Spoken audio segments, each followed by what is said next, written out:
Hello and welcome everybody, this is your boy Nerdicane. This is a little different, this is a 40K video. You guys, if you aren't interested in that, I'll have another comic video up for you soon, or just like a nerd news video. But for those of you who are or are not into it yet, man, I have kind of like pumped the brakes on comics and definitely on Star Wars because there's just nothing for me to consume.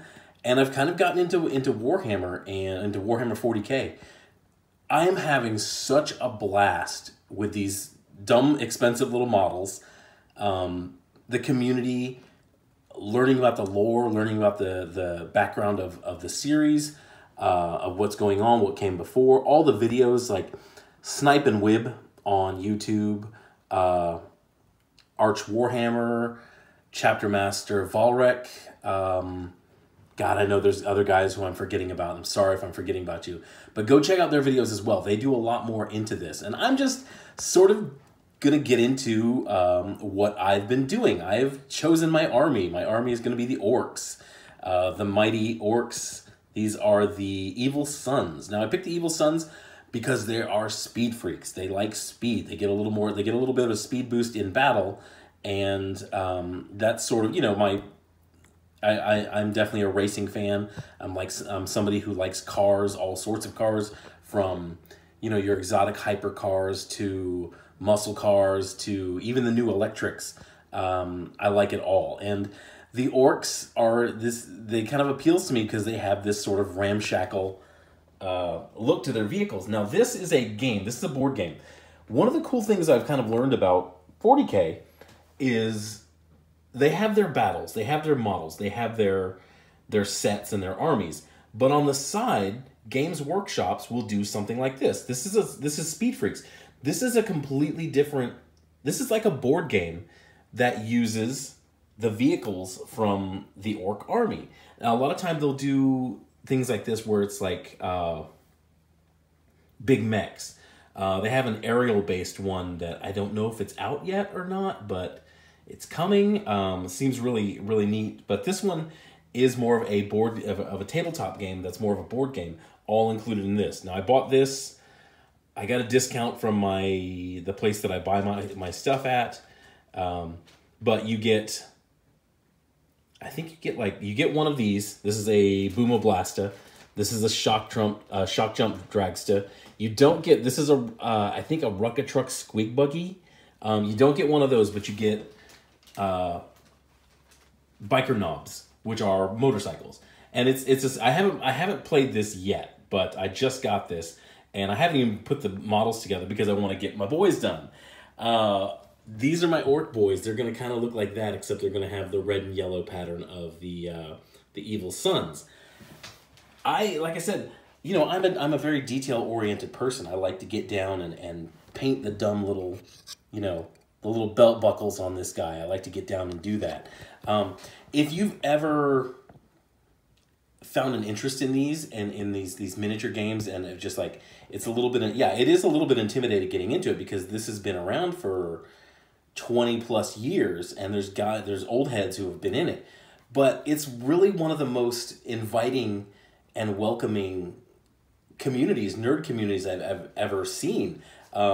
They'll give you a little, I mean, they're going to give you a little bit of shit when you're new, but it's not hostile, you know? It's not like you see in the Harry Potter fiction, or you see in other things like that, especially in comics right now. But yeah, this is why I've been doing less and less comic books. I've been trying to focus on good indies. So Marvel, you know, Marvel as a whole, if they're watching, the reason why I'm buying less of your comics is because I'm buying more of these little guys.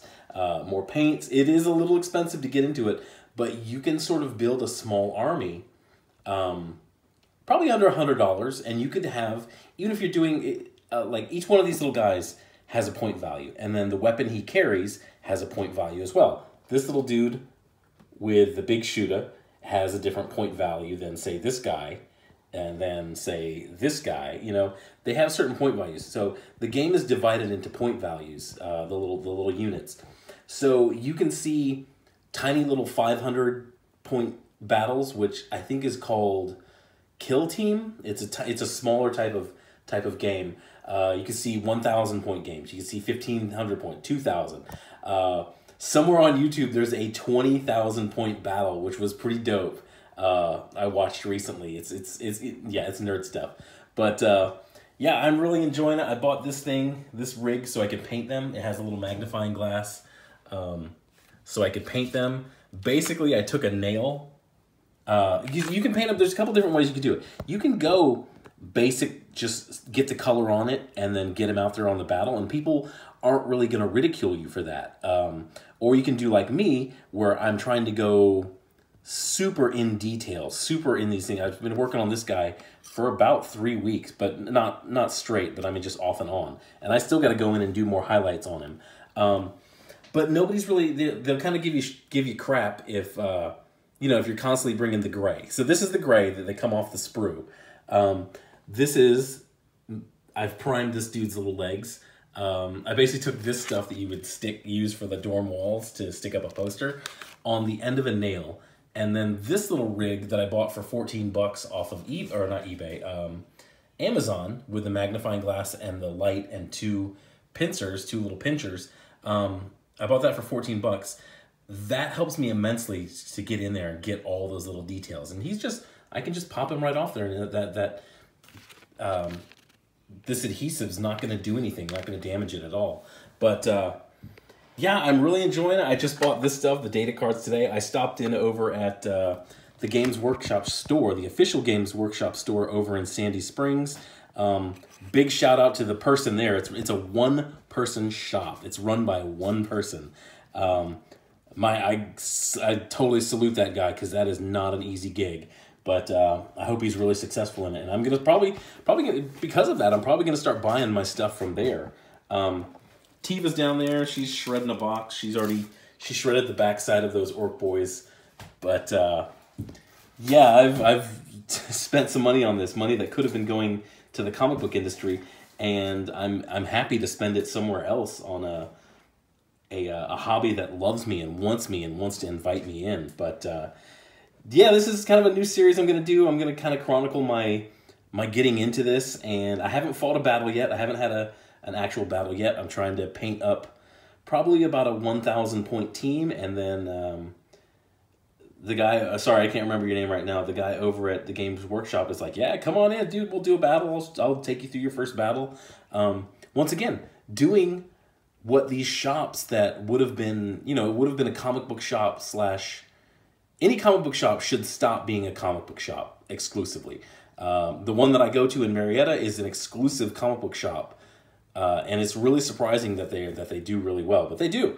They've been there for years, but a lot of other stores get into the miniatures, learn to do it, become very inviting to new players, and I think that's the future of where these nerd shops, these little nerd hubs, are going to be. It's going to be more of a tabletop gaming, card gaming, things like that. But yeah, big shout out to them. If you guys have ever had, I'm just starting this up, just getting into it. So I'm going to kind of chronicle my journey into it. I went with the orcs. There are a lot, whatever style you like is in the 40K, whatever style you like, there's something in there for you. There's, you know, the strict militarism of the Astartes, and then you see some really interesting off the wall type of armies, like the Harlequins, like Craft World, like all these other ones. It's very, very interesting to see. But yeah, if you've ever had an interest in this, or you like miniatures, go take the plunge. You're gonna have a great time, because I'll tell you, I am having a really great time just painting all these little dudes up. I haven't got that many done yet, but I can't wait to get to these. I like the vehicles. Let me see. There's Tiva. Tiva just jumped up in the window. Oh God, it's heavy. I'm not gonna do it. I don't want to risk picking it up with one hand and then having it fall on like my 6 boys and just crushing them all in one fell horrible swoop. But that's all I got for this one. I'm gonna do a little series. Probably gonna do this. Call it WAAAGH Wednesday. WAAAGH is the battle cry that the orcs use. Yeah, this is going to be WAAAGH Wednesday #1. This is me getting into it. thanks for your time. Thanks for watching. And I will do... I got another comic book. I haven't gone to the shop yet, but I have another comic book, and I'll probably get another video out today for you, okay? Thanks for your time. Thanks for watching. Hit a like, hit a subscribe. And, you know, if you're a big comic book fan, it's time, man. The comic book industry, as a video I just watched yesterday, the comic book industry currently might be too stupid to save itself. So, yeah, maybe it's time to branch out and find another nerd hobby. But thanks for your time. You guys go out. Have a good day. Bye. Turn off. Turn off, stupid...